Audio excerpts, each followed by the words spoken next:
Good evening, good afternoon for all those from India. This is Pooja Sardeshmukh, and I'm here to talk about one of my research and the title of my paper, which was presented in the ICTIE conference this year in January, is Leadership in International Information Technology Projects, Cross-Cultural Considerations for Japan and India.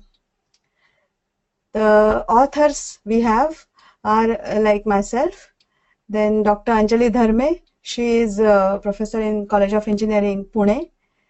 There are two authors from my company, Rakten. First is Zivko. He is a procurement manager. He works with many Indian vendors. And Matthias Hallberg is my manager.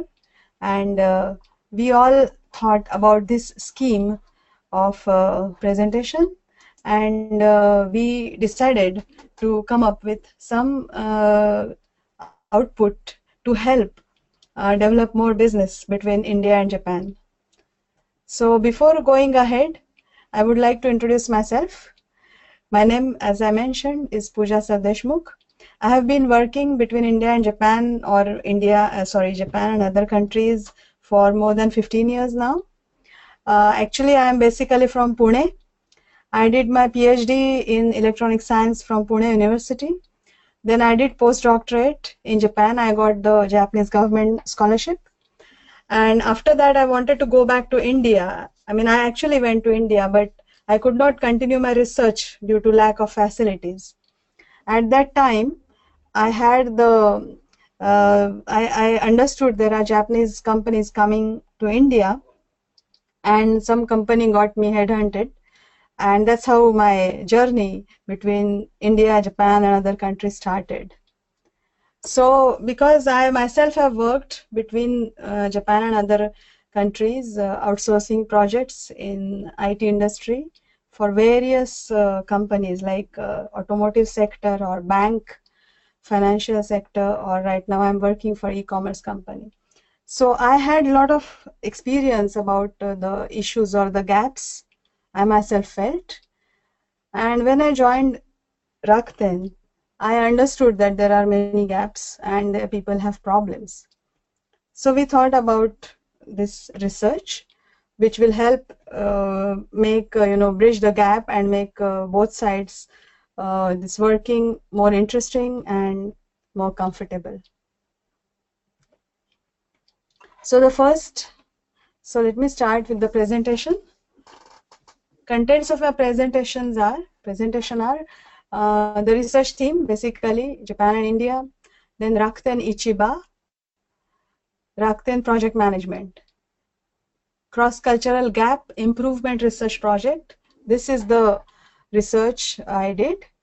Then I have some case studies. Then the survey I conducted, so published some survey results. And then I have some suggestions for improvement of the gap between Japan and India.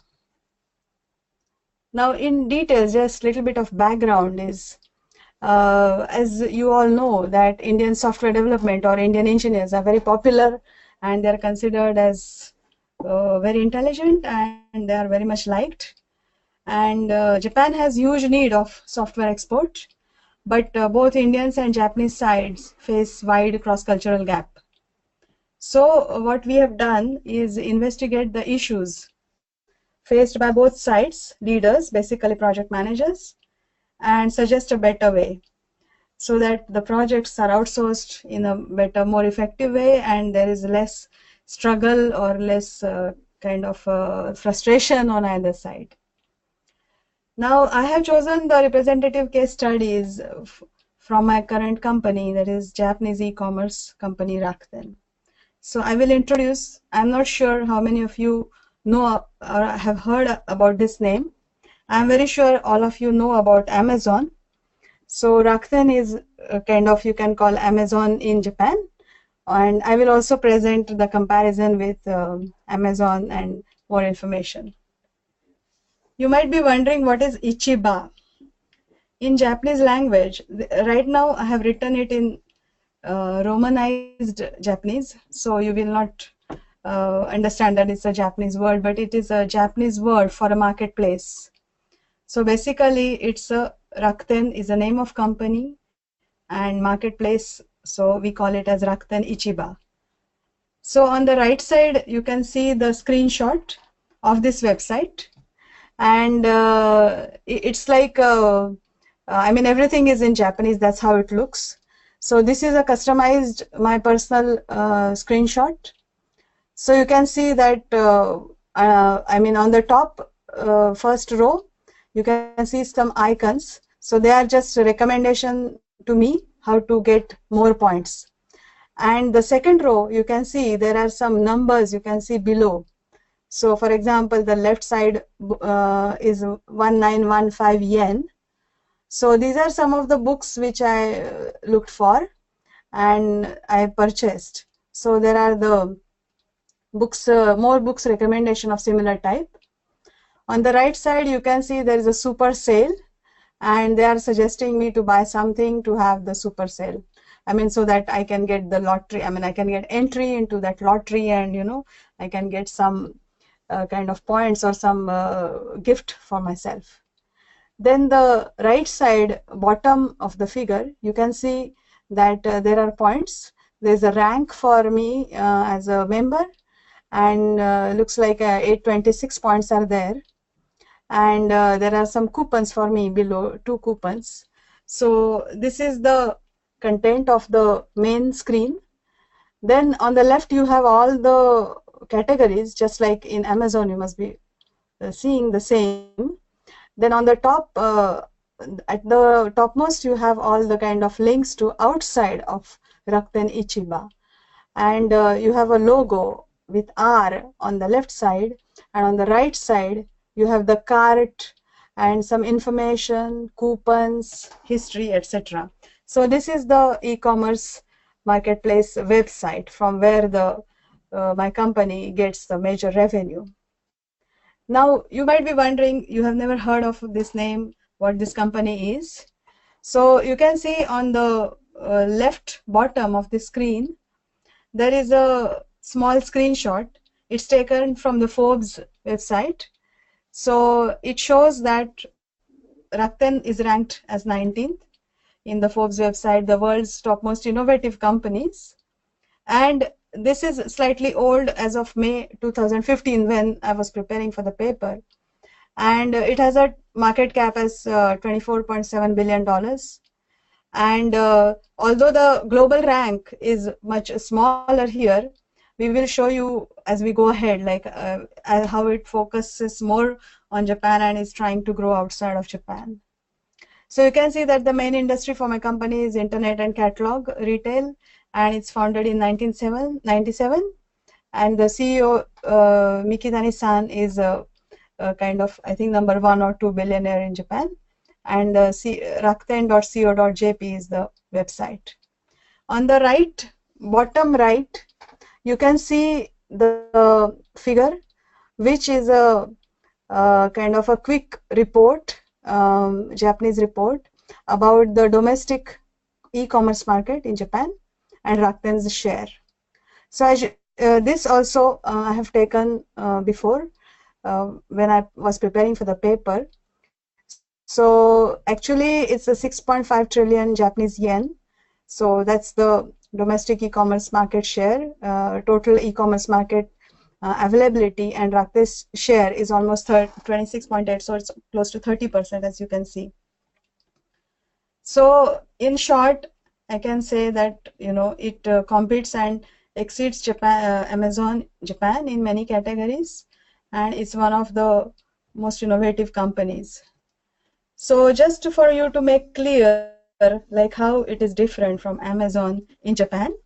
So basically what the CEO says about our method of selling products is, it says that personalized selling works better in some product categories than in others. In Japan, Rakuten leads in many categories, but Amazon still dominates in books.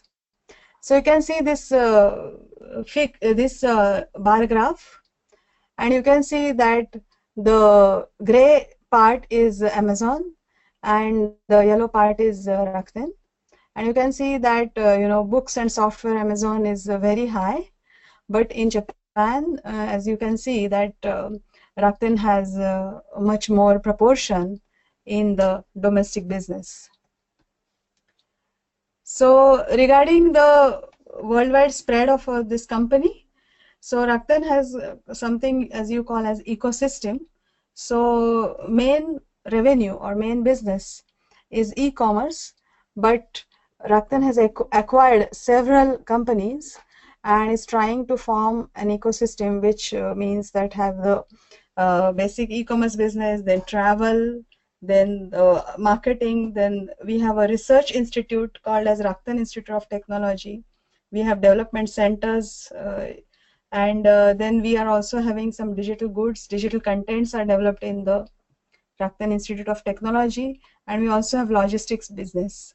You can also see that we have acquired Overdrive, then Viber, which most of you might be using or must be knowing for calling internationally. So it's something similar to WhatsApp, which is very popular in India. And we also have some companies bought in America. That's like Slice and Ebits. So in short, Rakuten is expanding out to the world. Now coming back to our original topic. So what is the why do we say that there's difference between these two companies? Why is there a gap, and what makes Japan different from India? So basically, you can see that both these countries have distinct differences. So if you just pick up that statistical data, as you can see that India is almost 9 to 10 times bigger than Japan. So just the size itself is a very different thing. Then the population is 97 times Japan. Then life expectancy in Japan is very high. As you might have heard, Japan is an aging society, and people live for very long, like 90, 9500 is not very rare. I mean, you can easily find people working even very fit and still working, doing lots of activities even above 80. And health expenditure because of that is in Japan, in India, it is more than Japan, because Japan provides good environment and more steady kind of lifestyle. And electricity in Japan is more, in India it's less. Unemployment rate is in India is twice as Japan, because Japan is like everybody, even if they get old, they try to work. So then languages, India has 14 languages. Japan is mostly, I mean, 95% of Japanese people speak Japanese language. And 5%, I'm just saying that foreigners, most of the foreigners also have to be bilingual. They have to learn Japanese language. Many of them are married to Japanese, so like you can consider them as Japanese. But mostly, so the language is uniform. So that makes a big difference between the two countries' way of thinking and way of doing business. Now in India, we have many religions like Hindu, Muslim, and Sikh and all that. But in Japan, basically, although they say that they follow Buddhist, but they are not like, there are not so many kind of festivals, or there are not so many celebrations in public about religion. Now another basic factor of cultural difference is actually Hofstede was a scientist, and he focused on differences between mainly cultural differences between two countries. I have a reference in the end, and it's very interesting that he has compared all countries. So you can choose any two countries on his website and compare them and find out the various differences.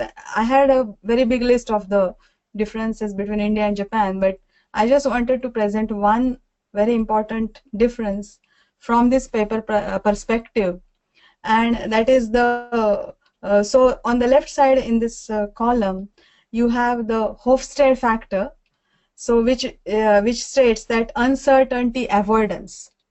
So what it means is that the extent to which the members of a culture feel threatened by ambiguous or unknown situations, and have created beliefs and institutions that try to avoid these is reflected. So basically what it means is that Japan is a country where they don't like to have any surprises. And India is a country, as we know, that we have many surprises. We wake up in the morning, there's no electricity, right? Many times. We wake up in the morning, there's a flood and trains are not going. But in Japan, they have, although like a natural calamity is like it's unpredictable, and I mean, all of you must have heard about tsunami and all. So they are like huge disasters.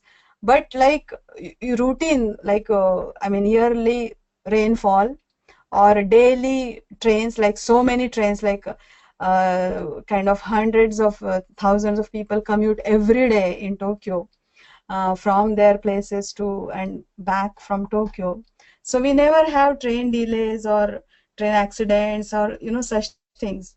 And I'm saying never means it's not like written in stone. We do have those problems at times, but the action is very quickly taken, so that disaster prevention or disaster management is very good because they don't like any uncertainty. So they already have the plans that if something goes wrong, how they're going to manage.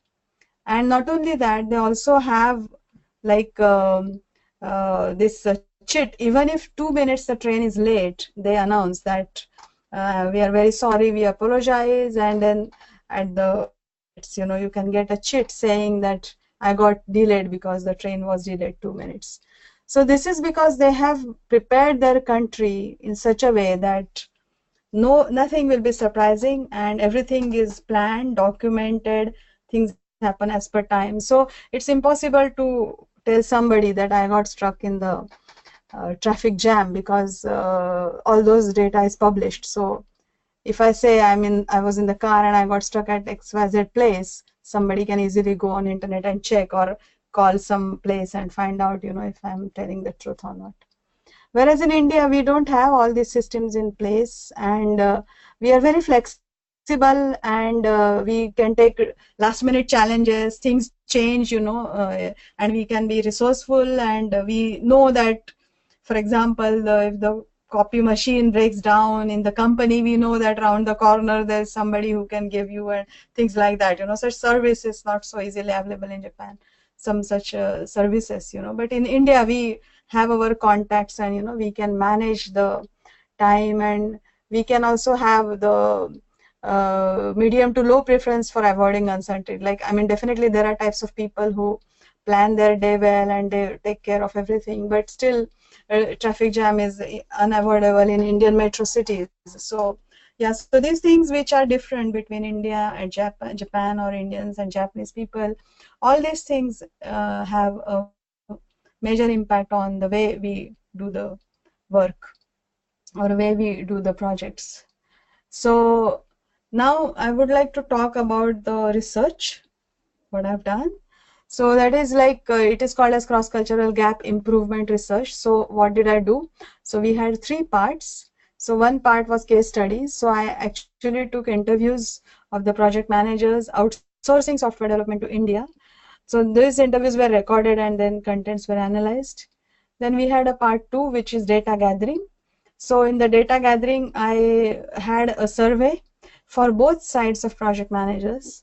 So I sent out survey for Indian project managers, for some of the vendors, or like Rakuten has its own branch in India. So I sent to some project managers in that branch. And then also we had Japanese project managers who work with them, those they also responded to the survey. Then I did the analysis, and then case studies was carried out. So result of the case studies, so I will just publish in high level. That is problem of misinterpretation. So it's like okay is not always okay. So for example, Indians have a habit of saying okay. So Japanese will take it like, well, everything is okay. So it means no problems. But actually, when you say just okay, maybe there are many problems, or Indian person doesn't want to explain so much in details. thinks that he or she can fight out themselves and resolve.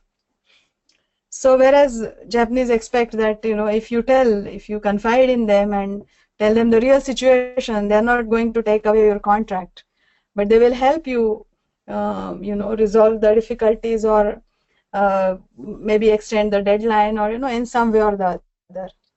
So this okay was kind of very much misinterpreted. Then I will try. So some Japanese managers told me that when Indian counterpart says that I will try, so I'm very optimistic and hopeful that I will get an answer to whatever I have asked, problem or some issue or some question. I will get it next day or maybe a couple of days later, but I never get that. And then they found that I will try is like it's kind of a negative, but the Indian counterpart is not trying, not avoids being impolite by, so doesn't say that I don't want to do it, or I cannot do it, or I don't have bandwidth to do it, but just say I will try. So, and so just kind of defers this thing. But that creates confusion because this side the person is waiting. Then we had also the time issue, that sometimes when there are support, operation support activities and all, or some meetings, it's expected to 8 a.m., but some staff arrives at 10:30 a.m. due to, as I said, the traffic difficulties or some difficulties. So such things are a big surprise in Japan, because even at 4 a.m., you can go somewhere without any issues, or trains here start at 4 a.m. and then, people can be in office at early morning, or even they can leave late. So there's no fear. One manager told me that one of the staff means after many times that person not arriving at 8 a.m., this guy was a bit upset, and he tried to find out more and more details by asking questions. So he got the answer that the person who was to come at 8 a.m. has to leave his or her house like kind of 5 a.m. or something, and then it is very dark, and it's not safe in India, going alone that time from whatever place that person was and all. So such situations are not heard of in India, in Japan, so they can't imagine.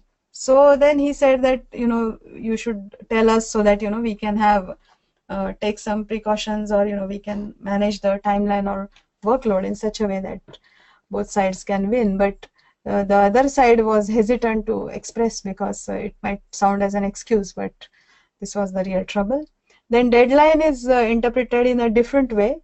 So for example, in Japan, deadline is a real deadline. So if you tell that I need something on like Tuesday morning, it has to be like Tuesday morning before 9 a.m., before the office starts. That's their understanding between two Japanese people.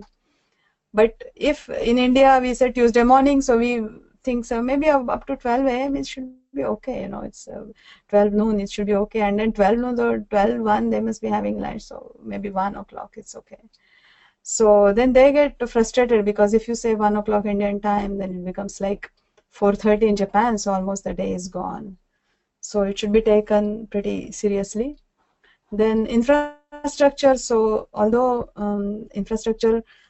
Indian infrastructure has tremendously changed in past several years, and now like many methods are available, and most of the Indian companies doing business abroad, they have latest equipment.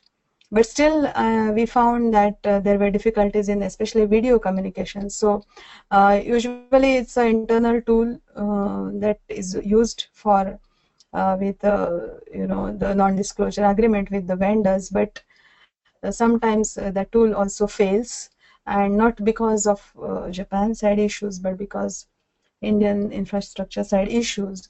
So what could have happened in the video communication? They have to again move to the the normal chat, and that reduces speed, because as the expressions and everything, it's more fast. The communication is faster if you can see the other person and learn from the expressions or explanation. So I have another part of the case study, so that is the language barrier. So it was very interesting to find out that there was no language barrier as far as the technical output is concerned. And however, some people complain that some Indian parties have very strong accent of English. So although they are speaking English, what Japanese learn is the American English. So their ears are used to listening to that kind of pronunciation. And if we have the Indian accent, so sometimes they can't understand anything, you know. So then there is a skill set. So regarding skill set, I got the feedback that the bridge engineering function is weak.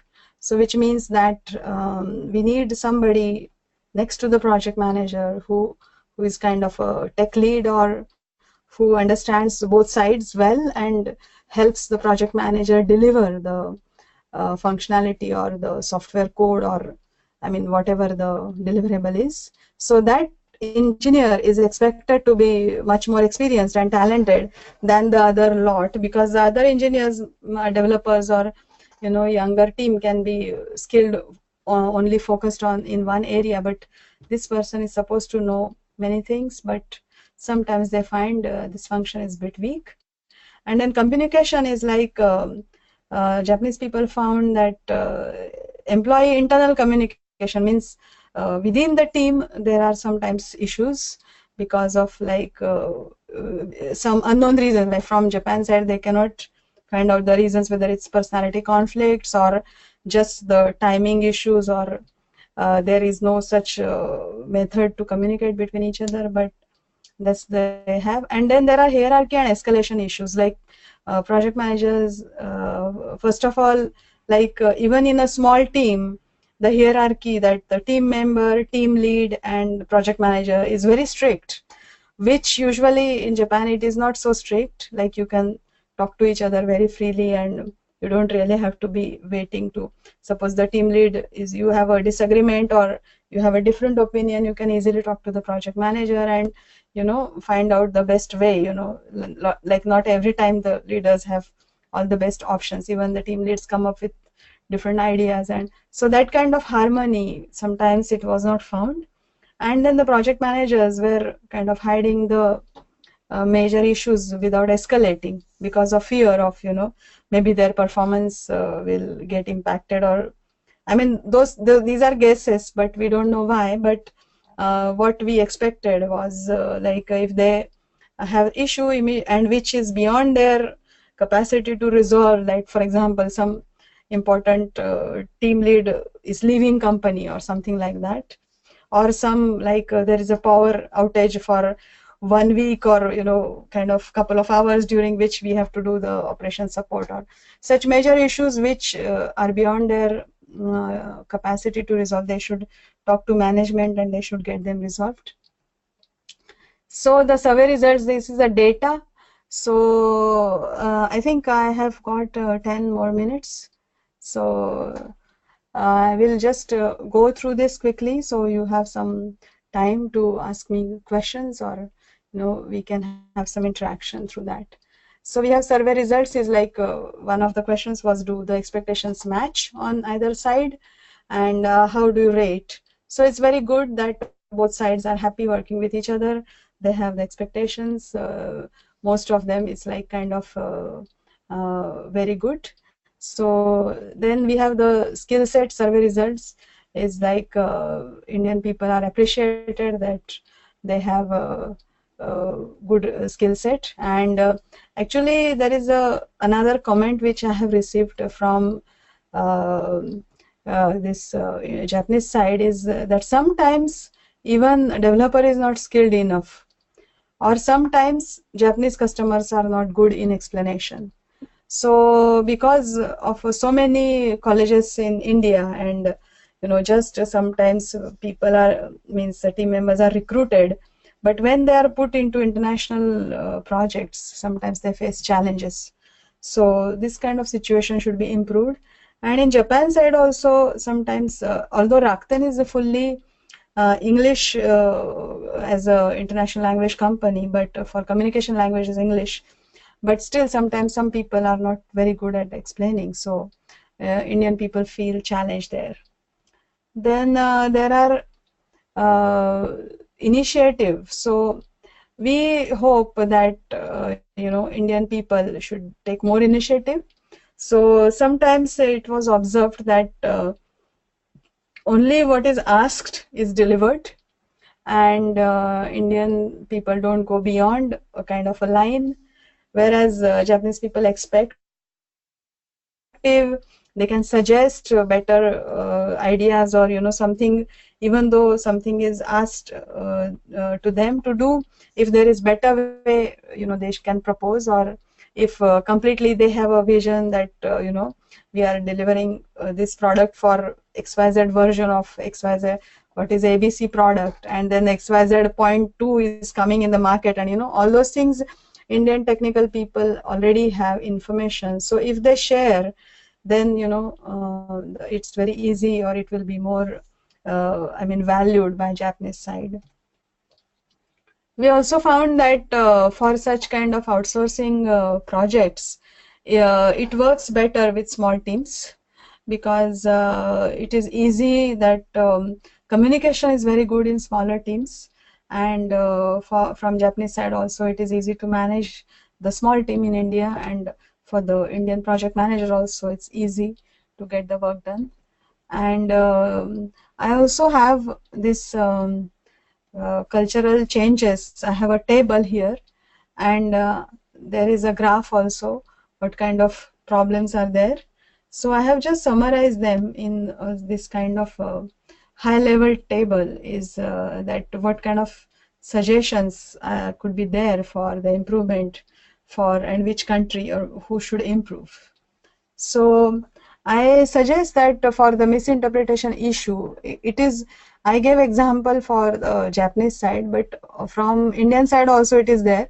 Like for example, for the deadline, as I mentioned, that if they say morning, it's taken as like 1 p.m. or something like that. So Indian people expect that if clearly they mention that we want it at 9 a.m. Tuesday or Monday, it's easy for them. So that is also misinterpretation of the conversation. So Indian side also should be more kind of pinpointed, and they should work together to continuously reconfirming understanding on either side. So it helps. Then there was actually a hospitality issue, that in India we have lots of kind of ways we try to mix up and all. And Japanese are basically, they are very serious when they go on business trips, and they are very focused, and a lot of pressure is there. So I think that Japanese people should be more flexible to work with Indian people, and little bit relax and enjoy if they go to India. And then we have the infrastructure. So actually, basically, we Indian companies, when they have this outsourced work, should confirm that seamlessness of facilities like internet, LAN, Wi-Fi, audio, video conferencing, file sharing. All these are these days basic facilities for global work. So we expect Indian teams to strengthen. Then Japanese are perfectionists, if you have already known it through your previous kind of general knowledge. They are very kind of detailed, and they like things they can't, just here and there little bit is like okay for us, right? For Indian people it's tendency, but Japanese people are very detailed and perfect. So we should have, so they should also understand that it's a different culture, and you can't expect Indian person to be as perfect as you. So, and then make something simple and easy, so that Indian situation people are able to follow. We have about the transparency, that we should have more transparency between the two teams. Now for Japan side, it's very simple. As I said, that there are no surprises. So mostly when if Indian project manager, somebody is in office at 9 and leaves at 6 or 7 Japanese time, it will always be like that. It doesn't change. So, and so there is not much issue for Japanese people giving transparency, but for Indian side, because there are so many situations, there is a flood, there is summer heat, and there's traffic jam, and lack of facilities, all those things. So Indians should give clear idea as to why things are not working, and give those things early on. Then for the time sense, it is like we should have correct time expectations on each side. So Indians have to be like if they are working for Japan, it should be the time sense or the respect for time should be followed for better customer satisfaction and punctuality. So time sense is overall time sense, and punctuality is like for meetings or everything. Like if you say it starts at 8, it should start at 8.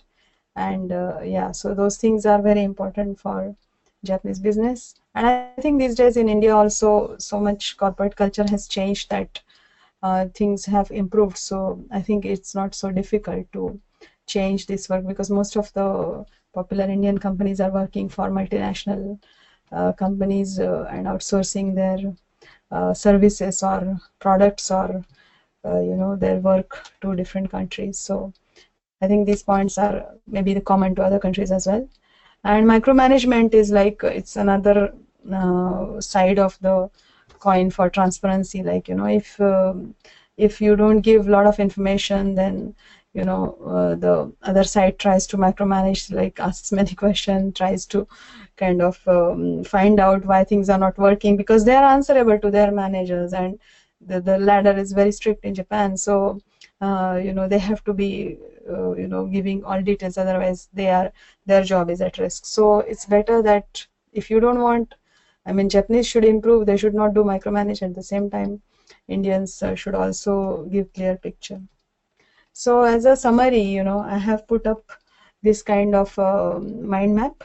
So these are the summary activities like misinterpretation. So there's a color code here is like, as I mentioned here, that some things which both teams have to work together, some things which India has, and some for Japan. So for example, micromanagement for Japan. So all red is Japan, they have to improve. Then the green is for Indian people to improve, and blue is for both sides to improve. Now this is like I have split pictures for the same, so for your ease of viewing. And yeah, this is almost all of my presentation so far, and I would like to open the discussion for any kind of new ideas, feedback, or like what you are thinking. Thank you, ma'am. We'll just give the participants 1 or 2 minutes in case they're typing. Sure.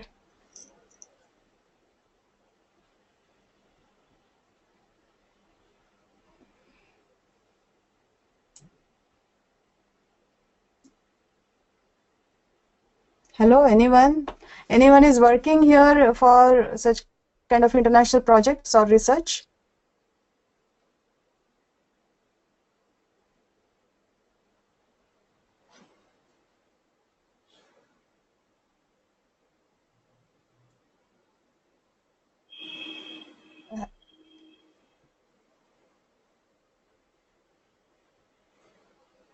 There's Hello, one. Ankur. What is it that you are working at? Are you a student or in the university? I'm sorry, I have no idea. There's one question. Okay, yeah. Are you planning to share the list of cultural differences to us so that we can improve communications or working with cross-cultural teams? You need something more than this presentation? No, this is one of a question from one of the participants. Yeah. So the list is here, Okay. So you want more details? I could not get it. Okay. I think they want the presentation. I can share the recording link with you. Yeah. I mean, I can send the PDF if they want. Sure. Send it to me. I'll send it to them. Yeah, I will send the PDF. Yeah. Okay. And I think it will be published also. Yeah.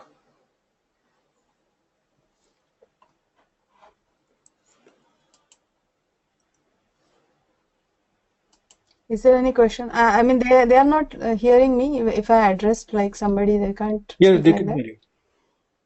Yeah, okay.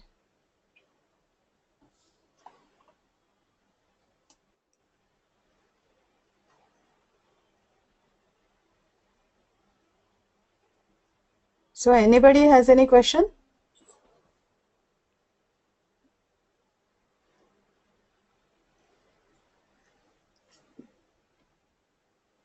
So everybody is silent. Usually it's like that. People ask Sometimes it is, ma'am. questions. Okay, so is it okay they introduce themselves? How much time we have? We have 15 minutes, ma'am. I see. Okay. So They're can saying they thank introduce you. somebody? Yeah. They're saying thank you for the webinar, but that they don't have questions. Okay.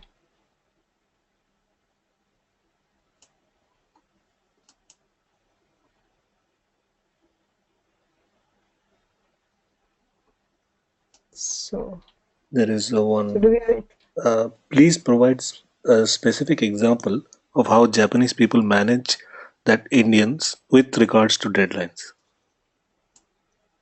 manage? Indians with regards to deadline. Japanese people manage Indians with regards to deadline. Yes. So I explained in my uh, speech that when Japanese people, this was an example given, like if they say that Tuesday morning is the deadline, so it should be Tuesday morning 9 a.m., right? That's Japanese person's understanding. So if they say Friday evening, it means Friday evening before end of their work day, which is like 5 p.m. Japanese time, 5 or 6 p.m. Japanese time. So this is how they expect. So I think this is their understanding. They don't want to be that specific because they think that it is rude to tell you exactly that I want this before 5 p.m.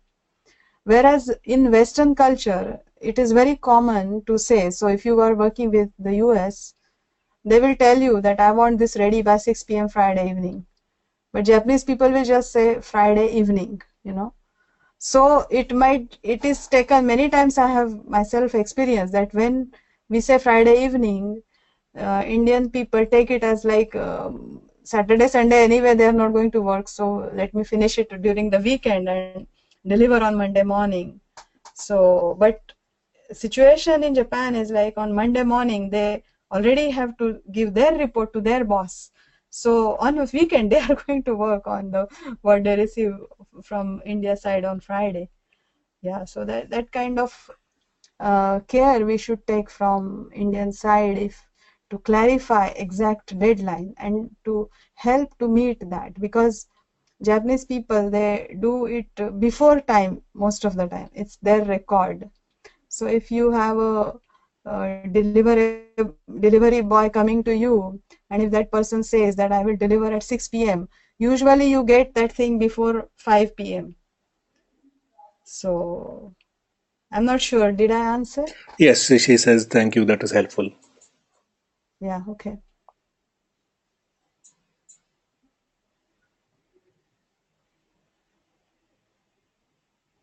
Has anybody worked with Japan from here?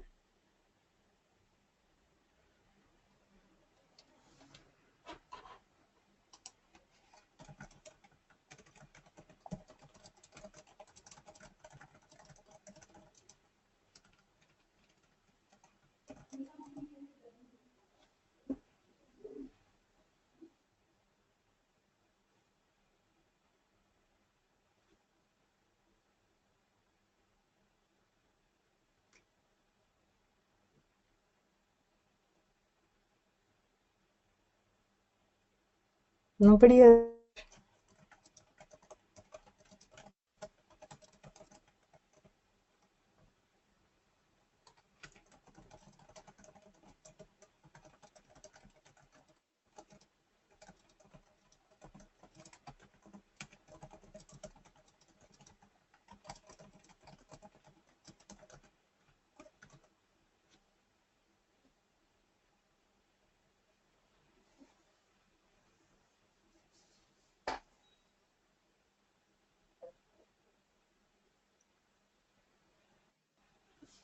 So there's no response to chat. Oh, I think Time is over. no, no.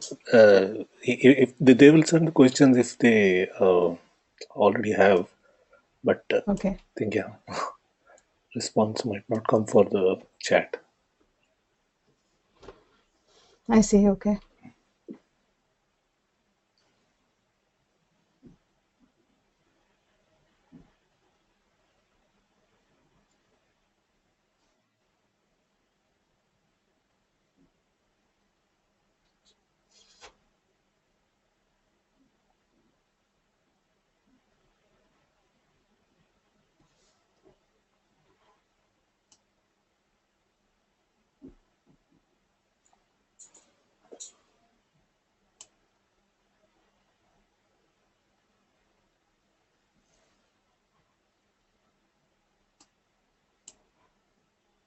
A feedback survey will go to them 1 hour after the webinar. So Okay, sure. in case I get any feedback, I'll forward to you, ma'am. Sure, okay. Okay. Thank you. So does it end here or like Yeah, how ma'am. does it work afterwards? Yeah, we'll close it, ma'am. Okay, okay. Okay. And then the feedback you will give later or Yeah, just now? it will go after 1 hour after the webinar, I see. and we will Oh, I receive see. it through the next few days. I So see. when I Okay. compile it, I'll send it to you. Okay. Thank you very much. Thank you, ma'am. Yeah. Thank you for setting this up for me. Thank you. It's very helpful. Yeah, very interesting webinar, ma'am. Thank you. Thank you.